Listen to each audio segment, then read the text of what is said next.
Hey, we've reached Pokedex number 100. What a milestone. Thank you, honestly, everyone, for all the support you've given me from the bottom of my heart, and I look forward to the next 100 Pokemon and beyond. And now that we've reached this incredible goal, we get to talk about a bomb. Well, two bombs, actually, but you get my meaning. With these two Pokemon, the Kanto region continues its streak of having either decent, good Pokemon, or ones that are very hazardous to your health. I don't think there's been one that we've covered so far in these guides that has been anywhere between those two extremes. Hello everyone, and welcome to the Pokemon Care Guides, where we go through how you would raise and care for different Pokemon species in your own home. Today, we'll be talking about the round, Pokeball-looking Pokemon line of Voltorb and its evolution Electrode. This portion of the guide isn't going to be very long, because, well, these might just be the simplest Pokemon we've covered so far.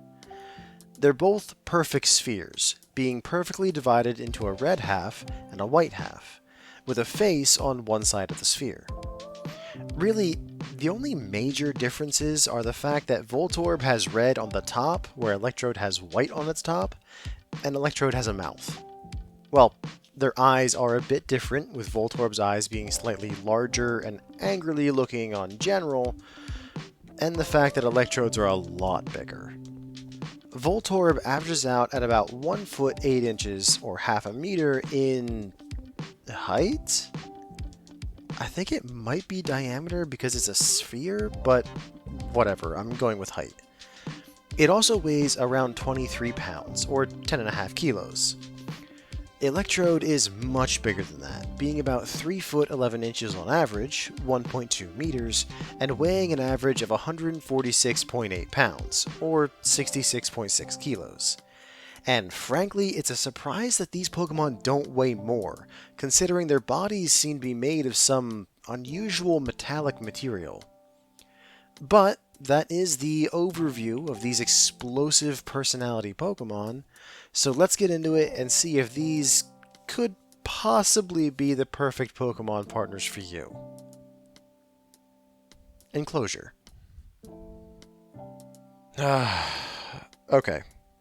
Let's just start off with the fact that you cannot be an average Joe and keep these Pokemon. These Pokemon are highly dangerous, on the same level as, or possibly even exceeding the Grimer line in just how dangerous they can be. I wasn't joking when I called these Pokemon bombs.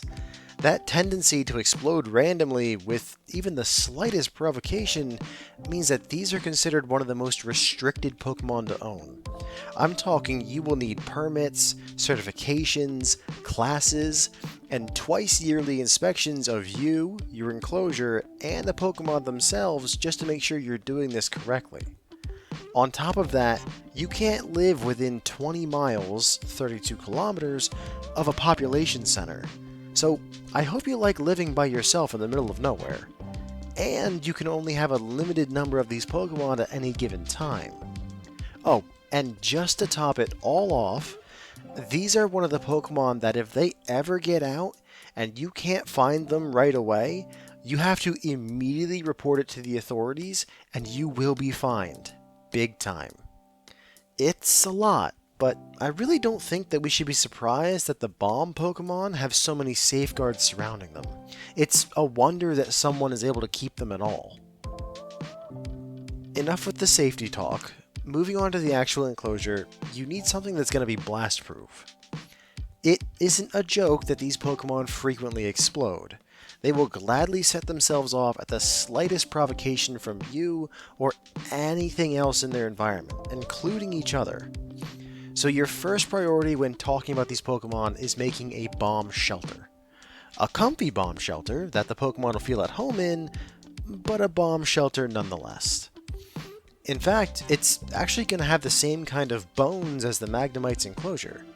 Thankfully, unlike the Magnemite line, the Voltorb line doesn't fly around, thank Arceus. I can't imagine what kind of horror that would lead to.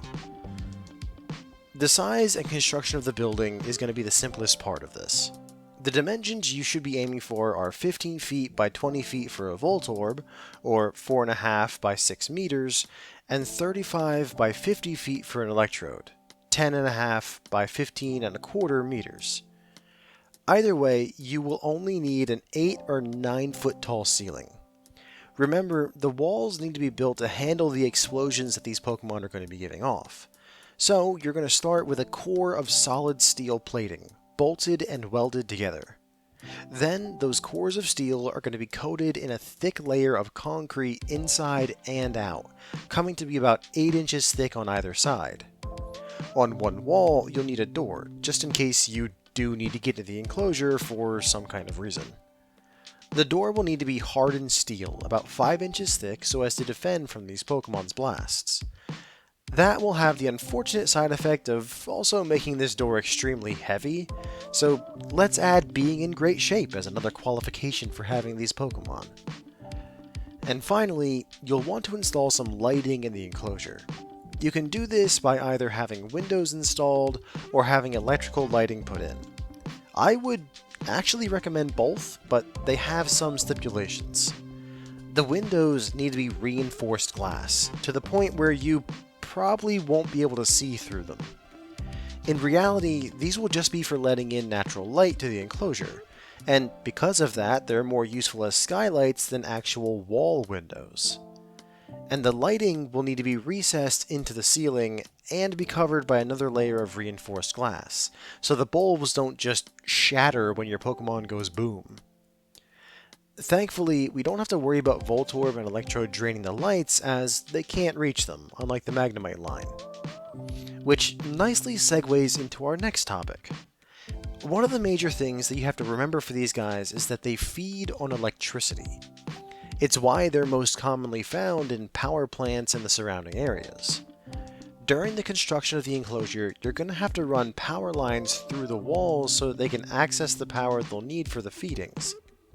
As for the actual feeding method, that can differ. Unlike Magnemite, they don't usually put off a ton of electricity, usually conserving that power for their explosions or in self-defense, so you don't need the system of grounding rods that we use for Magnemite. The best methods for a Voltorb evolution are unobstructive, passive absorption methods.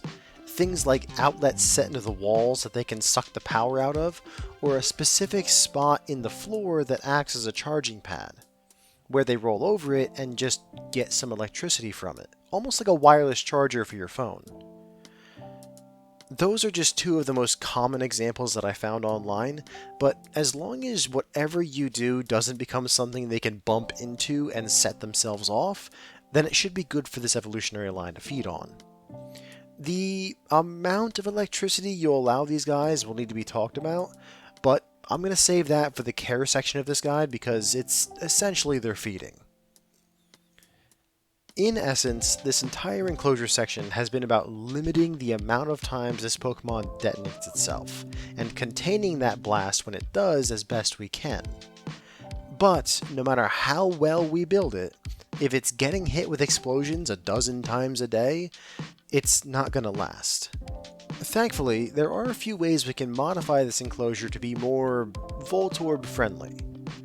One is to make the corners and spots where the walls and floor meet more rounded. If you have them meet at a hard angle like we do in most buildings, then your Voltorb evolution could end up bumping into a wall, and that could easily set them off. But if you instead make the bottom of the walls rounded so that it forms a nice smooth ramp from the floor up the wall, then the rounded nature of the Pokemon works in your favor. They'll just pass up and back down the ramp, kind of like a skateboard ramp. It won't be perfect, especially if your Pokemon hits the ramp at high speed, but at least it'll lower the average number of explosions you're going to have. In the same vein, you want to make sure that the floor is completely smooth. Any bumps or chips or divots in the floor could lead to your Voltorb evolution getting jostled or bumped around, and therefore exploding. Which, if you get the professionals to come in and build it, then that should be good, but it's always best to keep an eye on it as time goes on, especially when dealing with living bombs. Over time, your enclosure is going to need repair no matter what you do, and it's always best to keep an eye on it and get that done as soon as possible to avoid containment breaches. After all this, the main thing I have to impress on you is that this is built correctly. Any weakness or structural instability in the enclosure will just be cracked wide open the first time one of these Pokemon goes boom. I would highly recommend you find a professional team to come in and build it for you as opposed to doing it yourself, especially considering all the specialty things you'll have to do to prevent this Pokemon from getting out. In the end, it's better for you, it's better for the Pokemon, and it's honestly better for your wallet in the long run, as you don't have to keep patching up amateur work. The last thing to think of when talking about this enclosure for these guys is other Pokemon that can be housed with them. Surprise, it's nothing. Any other Pokemon that's in the enclosure will eventually set your Voltorb evolution to explode, which not only will damage the enclosure, but will injure the other Pokemon as well. Though, I suppose Rock and Steel types would be able to handle it sort of okay, but I still wouldn't risk it. Even Ghost types who are immune to the boom wouldn't be a good idea. Scaring the explosive Pokemon is just going to lead to constant damage to the enclosure. Not even other Voltorb evolutions are a good idea, as yet again, they'll bump into each other, irritate each other, and go boom. These guys really are grouchy, irritable Pokemon that don't really get along with anyone. Availability. These guys aren't exactly rare when you look at how common they are, but they're only common in very specific areas. Like, the only place that you can find them in the Kanto region are Route 110 and the power plant that's near that area. After all, if they feed on electricity, then they're gonna frequent areas where there's a lot of electrical generation, and that unfortunately means that they come into contact with humanity a lot. In Paldea, they're very common in West Areas 1 and 3 and East Area 3, near major cities and the wind farm, places where they can get plenty of electricity. Same with the new Maulville complex in Hoenn. It's full of power and abandoned as far as I know, a perfect habitat for these Pokemon. Along with those areas, there are also a few stranger areas that don't fit this whole electrical theme. I mean, they've taken up residence in the Lost Hotel in Kalos, which I suppose is at least good that it's abandoned. There are also some reports of them showing up on Route 218 in Sinnoh, but those reports are scattered and very inconsistent, so I would take that with a grain of salt. The best thing I can think of for Route 218 is that it's near the port city of Candelave City, and they end up occasionally coming into the region through the boats there. As for the other regions, Alola, Galar, and Unova have been able to keep them from showing up in their regions, which I chalk up to how strictly these Pokemon are controlled throughout the regions. Which is good for keeping those dangerous creatures from getting near people, but does make it harder for you to get your own. When it comes to the breeder scene, there isn't one. Being another inorganic Pokemon, there isn't really a way for these Pokemon to reproduce through natural methods. In fact, we aren't entirely sure where they come from, as they just tend to appear near high electrical zones. There are theories, absolutely, but no concrete evidence. And because of that, we also have no idea how to set up a breeding program for them. Meaning that the only place you're really going to find these guys are collectors, insane people that like to have these Pokemon around on their property. And when it comes to that area, I hate to say it, but you're probably not going to find anybody that's willing to sell a Voltorb or Electrode. After all, someone who has these Pokemon has gone through the entire process of getting the permits and setting up the enclosures, and figuring out how to safely keep them. That's a lot of work to get a Pokemon only to turn around and sell it. But if you do manage to find someone who's willing to sell you a Voltorb or an Electrode, it's probably not going to be cheap. Not to mention that the government regulators are going to be involved in the sale. It's a lot of work to acquire a Pokemon that's going to be even more work to care for. Catchability. So, The availability section may have been a bit misleading. They do appear rather frequently in those areas that I mentioned. I didn't flat out lie to you, but actually catching one of these Pokemon is going to be a lot harder than I made it seem. First of all, before you even think about setting out, you have to keep in mind that a lot of the places that these Pokemon appear at are on private or government property. Like, you can't just wander into New Mauville or the Kanto power plant and catch Pokemon. Those are strictly controlled areas, and you could end up getting seriously hurt, let alone arrested for trespassing. On top of that, don't forget the permits you're going to need to legally catch and handle these Pokemon. Mostly, there are teams of professionals that are certified dozens of times over that get called in to handle when these Pokemon appear. And if someone catches you out there catching Voltorb evolutions without the proper documentation, then the best outcome for you is the confiscation of any Pokemon that you've already caught and a massive fine. Make sure you get all your Digletts in a row before you even step out your front door.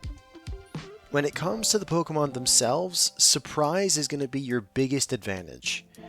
You want to spot and catch these Pokemon before they even know you're there, because if they see you first, there is a high likelihood of them going boom. Make sure your head is always on a swivel. I cannot tell you how dangerous it is to hunt these Pokemon. To the ends of safety, don't just bring Pokemon with you.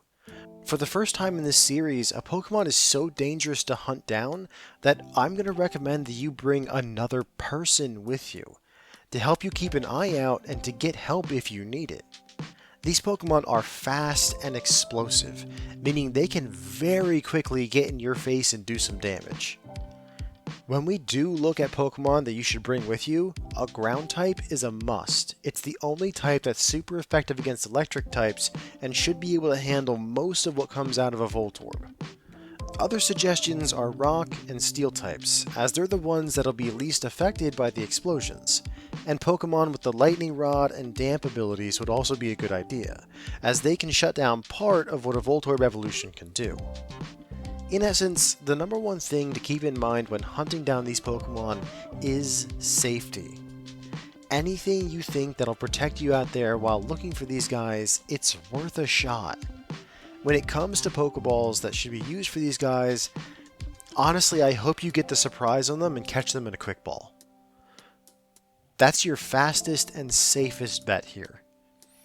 If you don't have the surprise, then Ultra Balls for both Voltorb and Electrode. It's got the highest catch rate chance and hopefully will end the battle before they have a chance to go boom. Care. There won't be that much in this section of the guide. After all, you won't really be interacting with these Pokemon at all.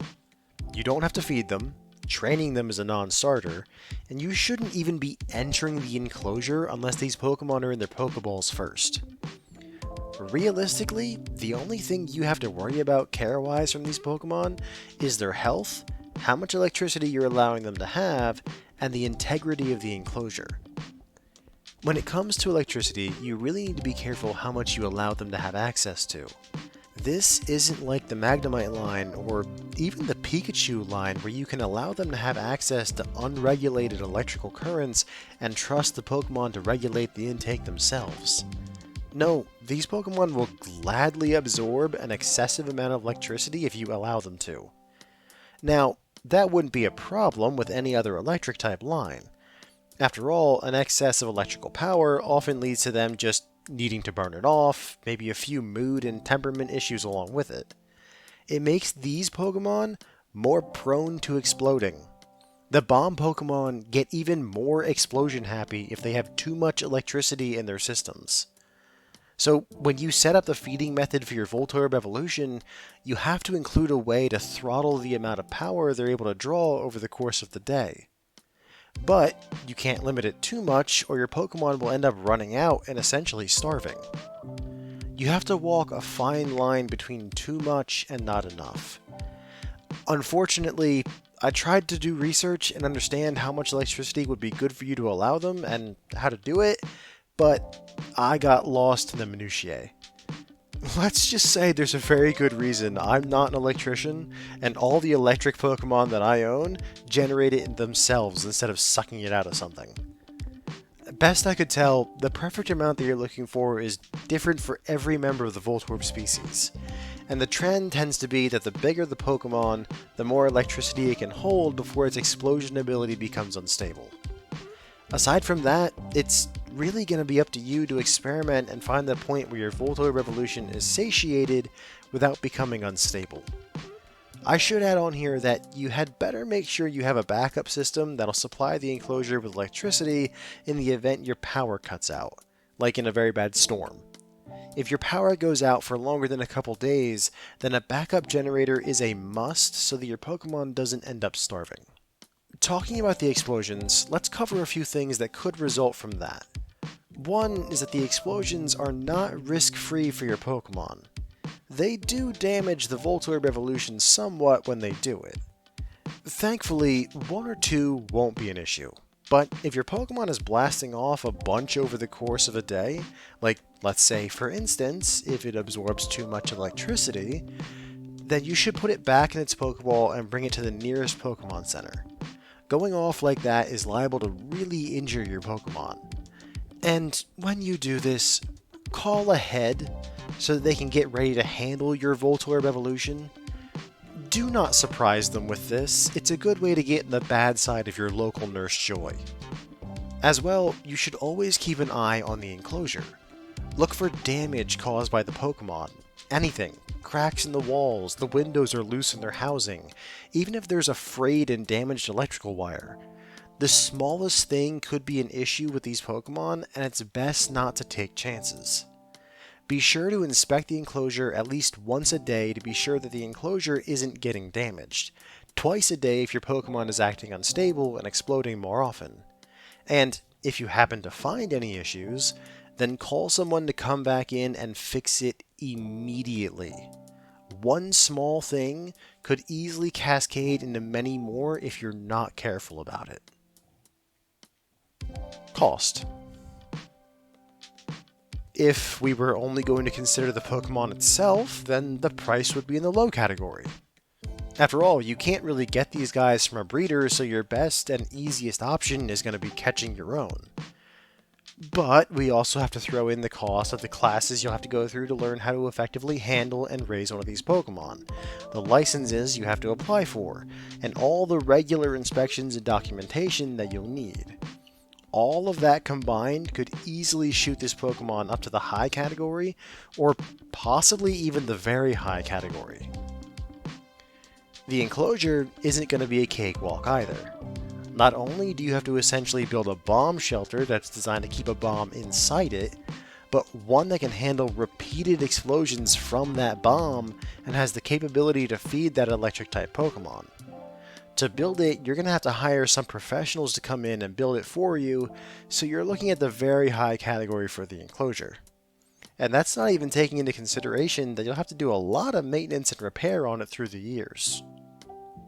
At least with the food, it won't be too bad for you. Thanks to the fact that it feeds off electricity, you won't have to go to the store and spend money. At most, it'll add to your electric bill, but especially with the limiter that you're going to be putting on the electrical feeding, it won't be that bad. You're probably looking at a low or a moderate amount of money a month. Conclusion. No. I'm sorry, but realistically, these are not good Pokemon to raise as pets on your own. Not only are you not going to interact with the Pokemon at all, which is the whole point of raising a Pokemon in your home, but if you do approach the Pokemon without a concrete wall or steel door between you and it, then it's liable to cause you major injury. Sure, their care is easy enough, but that's just because you can't go near it. The only people that I can realistically see these Pokemon being good partners for are researchers who are trying to study them, and people who are trying to contain a Voltorb evolution and stop it from getting back out in the wild and going to a place like a power plant. Aside from those very specific people, I don't see these being the perfect Pokemon partners for you. Thank you all for listening, and please join us again next time when we talk about the multi-headed Pokemon line, Execute and Executor. Have a wonderful night, everyone.